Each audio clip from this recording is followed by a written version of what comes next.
Hello students. आज की class में हम बात करेंगे कक्षा 11 की बायोलॉजी में चैप्टर है उत्सर्जन। उसका पार्ट नंबर 8 आज आप पढ़ेंगे। 7 पार्ट इसमें हो चुके हैं। तो आज इसमें जानेंगे आप अकशेरुकी के उत्सर्जी अंग के बारे में।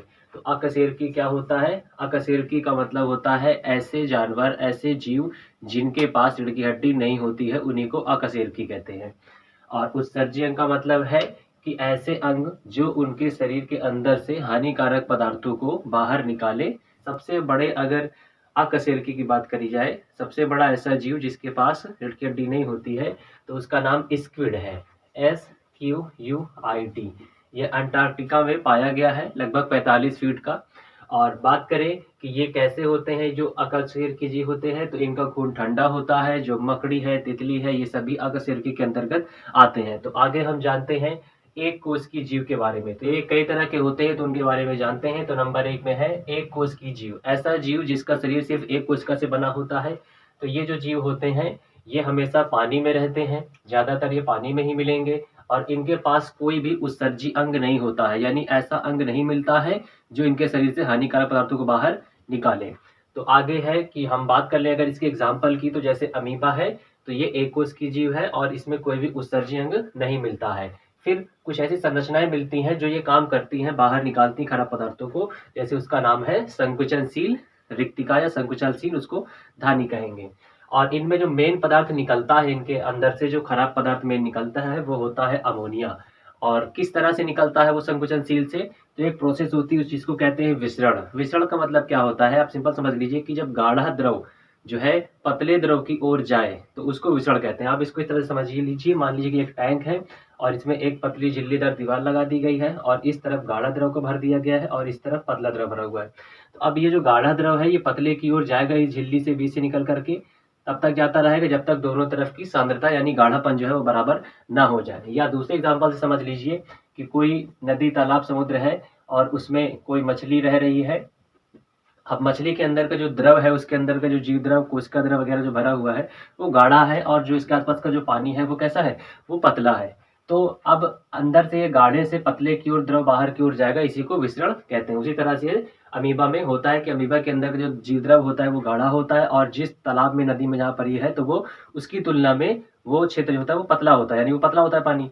तो इसके अंदर से पानी रिस करके जो है बाहर निकलता है, उस तरह से भी जाता है। और संकुचनशील धानी जो होती है, ये अपनी थैली में जो हानिकारक पदार्थ होता है उसको एकत्रित कर लेता है और उसके शरीर की सतह के किनारे जा करके बाहर जो है वो उसको निकाल देता है। दूसरे में बात करते हैं स्पंज। तो स्पंज जो है ये भी एक अकशेरुकी जीव के अंतर्गत आता है। आपने पोरिफेरा संघ पढ़ा होगा। तो ये क्या निकालते हैं, हानिकारक पदार्थ को, अमोनिया को बाहर निकालते हैं। कैसे निकालते हैं? कैनाल के जरिए, मतलब एक ट्यूब के जरिए निकालते हैं। और स्पंजोसील भी निकालता है। स्पंजोसील क्या होता है, जो पोरिफेरा होता है जीव, तो उसमें छोटे छोटे बाहर की ओर छिद्र पाए जाते हैं जिनको ऑस्टिया कहा जाता है। ठीक है। और बाहर एक बड़ा छिद्र होता है जिसको ऑस्कुलम कहा जाता है। तो जिस जीव में इस तरह की संरचना मिलती है उसी को स्पंजोसील कहा जाता है। ठीक है। तो ऑस्टिया के जरिए क्या होता है, छोटे छोटे छेदों के जरिए पानी अंदर जाता है और बड़े जो है छेद के जरिए पानी बाहर निकल जाता है। तो इस तरह से स्पंज में देखने को मिलता है। और अगला नंबर है सिलेंट्रेटा। सिलेंट्रेटा के अंतर्गत हाइड्रा आता है। तो जो हाइड्रा अकशेरुकी जीव है, ये अमोनिया निकालता है अपने शरीर से बाहर। हानिकारक पदार्थ जो इसके बॉडी में बनता है वो अमोनिया होता है। कैसे निकालता है? गैस्ट्रोवैस्कुलर कैविटी के जरिए। तो गैस्ट्रिक शब्द जो होता है वो पेट के लिए आता है, तो मतलब एक सरल पाचन संरचना होती है, उसी के माध्यम से ये जो है सिलेंट्रेटा अपने जो है हानिकारक पदार्थ को बाहर निकालता है। अगला है प्लैटीहेल्मिन्थेस। प्लैटीहेल्मिन्थेस के अंतर्गत ऐसे जीव आते हैं जो चपटे होते हैं, जिनका चपटा शरीर होता है, जैसे कि फीताकृमि है, चपटेकृमि, प्लेनेरिया, लिवर फ्लूक आते हैं। इनके बॉडी में जो अंग होता है निकालने के लिए, उसको प्रोटोनेफ्रिडिया कहा जाता है। तो सबसे पहले अगर किसी में कोई अंग की संरचना बन रही है अकशेरुकी जीवों में, तो वो प्रोटोनेफ्रिडिया है। देखिए, जो नेफ्रिडिया वर्ड होता है वो कशेरुकी जीव यानी इंसानों के लिए भी आता है। तो नेफ्रिडिया जो बना है वो डेवलप है, एक विकसित संरचना है, किडनी के अंदर पाया जाता है। तो विकसित संरचना है जो हानिकारक पदार्थों को बाहर निकालती है। तो सबसे पहले क्या बना? प्रोटोनेफ्रिडिया। फिर क्या बनेगा? मेटानेफ्रिडिया, यानी मेटानेफ्रिडिया उससे अधिक विकसित होगा। और फिर बना बाद में नेफ्रिडिया, जो कि कशेरुकी जीव में मिलता है। तो सबसे पहले प्रोटोनेफ्रिडिया मिला था प्लैटीहेल्मिन्थेस में। और इसके साथ में तो ये लोग प्रोटोनेफ्रिडिया के जरिए पानी को बाहर निकालते हैं, हानिकारक पदार्थ को बाहर निकालते हैं। और साथ में एक फ्लेम सेल्स मिलती है। फ्लेम सेल्स को हिंदी में ज्वाला कोशिका कहते हैं। ऐसा मान लीजिए कि जैसे जब आग जल रही होती है, ज्वाला, आग, ज्वाला मतलब क्या होता है? आग। तो उसकी जो लपटें होती हैं वो लहरा रही होती हैं। तो कुछ इसी तरह से इस कोशिकाओं की संरचना होती है। लिवर फ्लूक के अंदर कुछ कोशिका ऐसी मिलती हैं जो लहरदार गति कर रही होती हैं, जैसे कि आग लहर कर रही होती है। तो इसीलिए इन कोशिकाओं को नाम दिया जाता है फ्लेम सेल्स, ठीक है, जलती हुई कोशिकाएं, आग की कोशिकाएं। तो ये भी यही उत्सर्जन का काम करती हैं, लेकिन किसमें, प्लानेरियम में। अगला है निमेटोड्स। निमेटोड्स का मतलब होता है गोलकृमि। तो ये क्या निकालते हैं शरीर से बाहर, ये अमोनिया को निकालते हैं, अमीनो अम्ल को निकालते हैं। और इनमें जो अंग होता है वो ग्लैंडुलर होता है, मतलब ग्रंथिनुमा होता है, तो उसको ग्लैंडुलर रेनेट कहा जाता है, या एच कोशिका भी कहा जाता है। तो अगर कभी पूछ लीजिए परीक्षा में कि बताइए कि एच सेल्स जो होती हैं किसमें मिलती हैं, तो आपको बता देना है निमेटोड्स में। या पूछा है कि एच सेल्स क्या काम करती हैं, तो उत्सर्जन का काम करती हैं, ठीक है। तो आगे इसका एग्जांपल है स्कैरिस, गोलकृमि यानी नेमेटोड। अगले आगे बात करते हैं एनिलिडा के बारे में। तो एनिलिडा के अंतर्गत क्या आता है, केचुआ आता है। तो और इनके अंदर जो अंग मिलता है जो हानिकारक पदार्थों को बाहर निकालता है, उसका नाम है मेटानेफ्रिडिया। अभी बताया था ना, प्रोटोनेफ्रिडिया के बाद जो अधिक विकसित संरचना बनी उत्सर्जी अंग के रूप में, उसको मेटानेफ्रिडिया कहते हैं। ये क्या निकालते हैं, ये अमोनिया को निकालते हैं और अमीनो अम्ल को निकालते हैं। अगला है क्रिस्टेशियस। क्रिस्टेशियस मतलब ऐसे जीव जिनके ऊपरी सतह पर, शरीर की सतह पर कुछ ऐसा कंकाली नुमा संरचना मिलती है, ठीक है, क्रस्ट नुमा, लेकिन वो वाकई में जो है हड्डी नहीं होती है, बट एक मोटी संरचना होती है। तो जैसे जो झींगा मछली होती है, इसी को प्राण कहा जाता है। ये क्रस्टेशियन के अंतर्गत आते हैं, और इनमें जो हानिकारक पदार्थों को बाहर निकालने के लिए अंग मिलता है उसको हरित ग्रंथि कहते हैं। ये जोड़े में होते हैं, तो हरे रंग के होते हैं। आगे बात करते हैं इंसेक्ट्स, यानी इंसेक्टा कहते हैं, तो कीट वर्ग आता है। तो कीटों के अंदर जो है निकालने का जो काम करता है हानिकारक पदार्थ को, उसको मैलपिगियन ट्यूब्यूल कहा जाता है। और ये क्या निकालते हैं, ये यूरिक अम्ल को बाहर निकालते हैं। अगला है इकाइनोडर्म्स, जिसमें तारा मछली आती है। तो इनमें कोई भी स्पेशल अंग नहीं मिलता है। फिर कैसे निकालते हैं, तो ट्यूब फीड के जरिए निकालते हैं। जैसे ये स्टार फिश ऐसे ऐसे बनी होती है, तो इनमें यहाँ पर इनको ट्यूब फीड कहा जाता है, तो इनके जरिए निकालते हैं। या ये जहाँ पर से सांस लेते हैं, जैसे मान लेते हैं कि जहाँ से हमारी सांस की प्रक्रिया गर्दन के पास में फूलना बचकना चल रहा है, तो सांस जब लेते हैं बाहर निकालते हैं, तो यहाँ से रिस करके अगर कुछ निकले तो हम इसको कहेंगे कि ये जो है श्वसन वाले क्षेत्र से निकल रहा है। तो वैसे ही ये जहाँ से सांस लेते हैं उस हिस्से से चीजें रिस करके बाहर की ओर जा रही होती हैं इकाइनोडर्म्स में। और इनमें जो पदार्थ निकलता है हानिकारक, वो होता है अमीनो अम्ल और होता है अमोनिया। आगे बात करते हैं मोलस्का के बारे में। तो मोलस्का जो होता है, इनमें 1 से 2 मेटानेफ्रिडियम मिलते हैं। देखिए पहले क्या पाया गया था, इसमें पहले पाया गया था प्रोटोनेफ्रिडियम मिल रहा था प्लैटिहेल्मिन्थेस में, फिर एनिलिडा में आया मेटानेफ्रिडिया, यानी उससे अधिक विकसित, फिर अब आया उससे भी अधिक विकसित, जिसमें 1 से 2 ज्यादा मिलने लगी है मेटानेफ्रिडिया। तो ये बिल्कुल किडनी जैसा ही काम करती है मोलस्का में। इसी को मेटानेफ्रिडिया को बोजेनस अंग भी कहते हैं, या इसको एक और नाम से भी जाना जाता है केबर्स अंग। तो कभी पूछा जाए कि बोजेनस अंग क्या है, तो ये क्या है, उत्सर्जी अंग है। किसमें मिलता है, मोलस्का में। कभी पूछा जाए कि केबर्स अंग क्या है, तो ये उत्सर्जी अंग है। किसमें मिलता है, मोलस्का में मिलता है।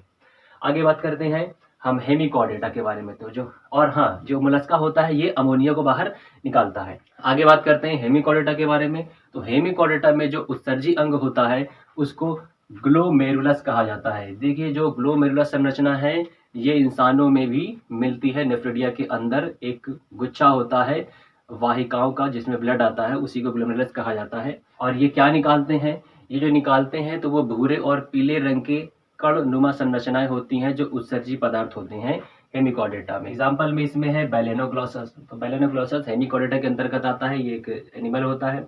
ये कहाँ मिलता है इसके बारे में थोड़ा जान लेते हैं। ये समुद्री जीव है, ये रेत में मिलता है, रेत में बिल बना के रहता है। और ये कुछ ऐसा जो है यू शेप में ट्यूब बना के इधर से ऐसे रह जाएगा और इधर से बाहर निकल जाएगा। तो यू शेप के ट्यूब में ये रहता है। ये 2 से 3 मिलीमीटर लंबाई का होता है, ठीक है, और ये बहुत सॉफ्ट होता है। आगे बात करते हैं यूरोकॉर्डेटा के बारे में। तो यूरोकॉर्डेटा में जो अंग होता है उसको न्यूरल ग्रंथि कहा जाता है। मतलब जो न्यूरॉन होती हैं, जो न्यूरॉन सेल होती है, तो उसी की ग्रंथि मतलब वो काफी हो जाती है, वहाँ पे इकट्ठा हो जाती हैं, तो वो ग्रंथिनुमा संरचना बनाती हैं। तो उन्हीं से निकलता है, यानी न्यूरॉन ग्रंथि से निकलता है। और इनमें जो पदार्थ होता है निकलने वाला, तो वो अमोनिया होता है और यूरिक एसिड होता है। ये सभी पॉइंट्स हैं जो है कंपटीशन में पूछे जाते हैं कि बताइए यूरिक एसिड कौन निकालता है, यूरिक अम्ल कौन निकालता है, उत्सर्जी अंग कौन सा किसका है। तो ये बहुत इंपॉर्टेंट है सभी टॉपिक्स यहाँ पे। आगे बात करते हैं, इसके अंतर्गत जो एग्जाम्पल आता है उसका नाम है हर्डमानिया। हर्डमानिया नाम का जो एनिमल है वो यूरोकॉर्डेटा में आता है। आगे थोड़ा इसके बारे में जान लेते हैं कि ये हर्डमानिया क्या है। ये जो है गतिहीन है, मतलब ये चलता नहीं है, एक जगह पे पड़ा रहता है। और साथ में ये फिल्टर फीडर है, यानी ये जो चीजों को खाता है वो फिल्टर करके, जैसे पानी के जरिए इसके अंदर जो है छोटे छोटे जीव, सूक्ष्म जीव गए, तो ये उनको सिर्फ जो है सूक्ष्म जीव को लेगा और पानी को आउट कर देगा, यानी फिल्टर करके ये खाता है, ऐसे नहीं खाता है। और ये ट्यूनिकेट होते हैं, यानी इनके जो ऊपरी खोल होता है थोड़ा सा कुछ मजबूती कंकाल नुमा संरचना मिलती है इसमें हर्डमानिया में, और ये समुद्र में मिलते हैं और ये हमेशा झुंड में होते हैं, एक साथ ग्रुप में रहते हैं। आगे बात करते हैं सिफेलोकॉर्डेट्स क्या होता है। तो जो सिफेलोकॉर्डेट्स होते हैं उनमें नेफ्रिडिया मिलती है और सोलेनोसाइट्स के साथ मिलती है। सोलेनोसाइट्स क्या होती हैं, ये स्पेशल सेल्स होती हैं, और ये देखिए पहले था प्रोटोनेफ्रिडिया, फिर बना मेटानेफ्रिडिया और अब बन गया नेफ्रिडिया, और साथ में सोलेनोसाइट्स हैं।